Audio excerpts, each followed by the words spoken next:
Hi Mrs Mala Subramaniam from Madurai. நிறைய பதிவுகள் போட்டுருக்கேன்ப்பா. மடப்புறம் காளியை பற்றி நிறைய பேர் எனக்கு ஃபோன் பண்ணி சொல்லியிருக்கா. நிறைய காரியங்கள் நிறைவேறியிருக்கு அப்படிங்கிற மாதிரி சொல்லியிருக்கா. ஸோ மதுரை மாலா யூடியூப் சேனலை ஃபர்ஸ்ட் டைம் பார்க்குறவங்க தயவு பண்ணிட்டு சப்ஸ்கிரைப் பண்ணிட்டு பாருங்க. அண்ட் பக்கத்தில் இருக்க பெல் ஐக்கானை கிளிக் பண்ணுங்க. முடிஞ்ச வரைக்கும் எல்லாருக்கும் இதை ஷேர் பண்ணுங்க. நல்ல காரியங்கள் ரீச் ஆகட்டும்.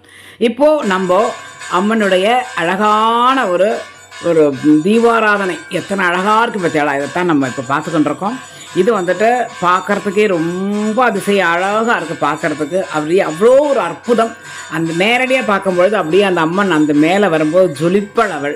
தயவு பண்ணிட்டு கற்பூரம் காமிக்கும் போது கண்ணை மூரண்டு ஒரு சில பேர் கண்ணத்தில் போட்டுப்போம். அப்படி கண்ணை மட்டும் மூடாதீங்க. ஜோதியோடு அவளை அழகாக பார்க்கணும். இன்னிலேருந்து இதை நீங்கள் ஃபாலோ பண்ணுங்க, சரியா?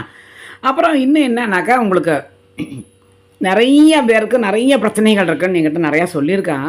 என்னால் முடியல மாமி, எங்கள் வீட்டுக்கார் இன்னொருத்தரோட போயிட்டார், அதுக்கப்புறம் எனக்கு நகையை வாங்கின்னு போயிட்டா, பணங்காசு இந்த மாதிரி யாரோ பிடிங்கின்னு போயிட்டா, இந்த மாதிரி நிறைய பிரச்சனைகள் இருக்குது. எதுவாக இருந்தாலும் உங்கள் குலதெய்வத்துக்கு 11 ரூபா காசு எடுத்து வச்சுட்டு வேண்டிக்கோங்க அப்படின்னு நான் எல்லாத்தையுமே சொல்லியிருக்கேன். ஒருத்தர் வந்து இப்போ லாஸ்ட் டைம் ஃபோன் பண்ணும்போது ரொம்ப தள்ளி இருக்கேன் மாமி, எனக்கு வரத்துக்கு கூட காசு இல்லை அப்படின்னு சொல்லி ரொம்ப அழுதா. எனக்கு உண்மையாகவே வந்து பார்க்கணுன்னு ஆசையாக இருக்குது அப்படின்னு சொல்லி ரொம்ப வருத்தப்பட்டா. அப்போ நான் சொன்னேன், நீங்கள் கண்டிப்பான முறையில் வரணும்னு தெய்வம் எழுதியிருந்தால் நீங்கள் மனசார விரும்பினீங்கன்னா யாராவது உங்களை கூட்டுனுருவா, எப்படியாவது உங்களை அவள் அழைச்சுருவா, நீ கவலைப்படாதம்மா அப்படின்னு சொல்லியிருந்தேன். இப்போ 2 நாள் முன்னாடி அவங்க ஃபோன் பண்ணி, மாமி எங்காத்து பக்கத்தாத்தில் ஒருத்தர் வந்துட்டு நாங்கள் அங்கே போகிறேன், நீ என் கூட வான்னு சொல்லி அவளாக காசு போட்டு என்னை கூட்டின்னு போயிட்டேன் மாமி, நீங்கள் சொன்ன மாதிரியே ரொம்ப திருப்தியாக இருந்தது, நல்ல தரிசனம் கிடச்சது, நன்னா பார்த்தேன் அப்படின்னு சொல்லி சொன்னேன். இங்கேருந்து 2 பழத்தை கொண்டு போய் உங்கள் ஆற்றுல தயவு பண்ணி வச்சுக்கோங்க.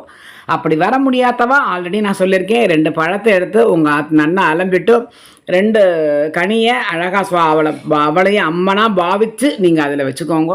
நன்னா வேண்டின்றேன்னா தன்னே அவள் கோவிலுக்கு அழிச்சுருவோம். அவளை வந்து பார்த்துட்டு உங்கள் பிரார்த்தனையை வச்சுட்டு எனக்கு யாருமே இல்லை உன்னை விட்டாமான்னு நீங்கள் அழுது எப்போ வேண்டிக்கிறீங்களோ உடனே உங்கள் கூடவே வர ஆரம்பிச்சிருவோம். இது 1 வாட்டி 2 வாட்டி இல்லை, நான் நிறைய வாட்டி சொல்லியிருக்கேன். ஐஸ்வர்யம் பிரச்சனையாக, பணங்காசு இல்லையா, என்ன பிரச்சனையாக இருந்தாலும், குழந்தை பாக்கியம் வேணுமா, இல்லை உடல் ஆரோக்கியம் வேணுமா, இல்லை எதிரிகள் தொல்லையா, இல்லை என்ன கஷ்டமாக இருந்தாலும் நீங்கள் அவளை நன்னா 100% திரும்பி திரும்பி அதனால தான் சொல்கிறேன்ப்பா வேண்டிக்கணுமே சொல்லியிருக்கா, போய்த்தான் பார்க்கலாமே, அப்படி தயவு பண்ணி எண்ணிக்காதீங்கோள்.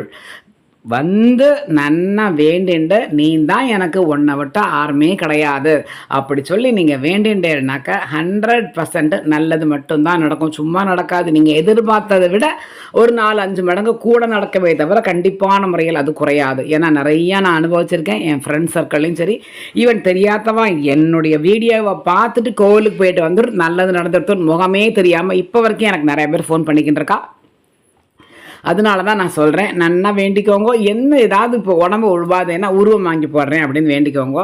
அப்படி பணங்காசு கஷ்டமாக இருந்தால் உனக்கு நான் இதில் உண்டியில் வந்துட்டு 51 ரூபா 101 ரூபா போடுறேன்னு வேண்டிக்கோங்க. நான் நிறையா வாட்டி சொல்லியிருக்கேன், 51 101 உண்டியல்லையோ தட்டிலையோ போடாமல் அவள் பாதத்தில் வைக்க சொல்லிவிட்டு அங்கேருந்து 1 ரூபா 2 ரூபா காயினை எடுத்துகிட்டு வந்து உங்காத்து பீரோலையோ உங்கள் பர்ஸ்லையோ இது அதை செலவழிக்காமல் நீங்கள் வச்சுக்கணும். அப்படி வச்சுட்டேன்னாக்கா மேலே மேலே அதுவும் சொல்லியிருக்கேன் நிறையா பேர், மாமி நீங்கள் சொன்னதுலேருந்து நான் அப்படி பண்ணிட்டு இருக்கேன், எனக்கு இன்னி வரைக்கும் காசு இல்லை அப்படிங்கிற வார்த்தையை நான் சொன்னதில்லை மாமி. ஆனால் உண்மையான சக்தி மாமி நிறையா பேர் சொல்லியிருக்கா.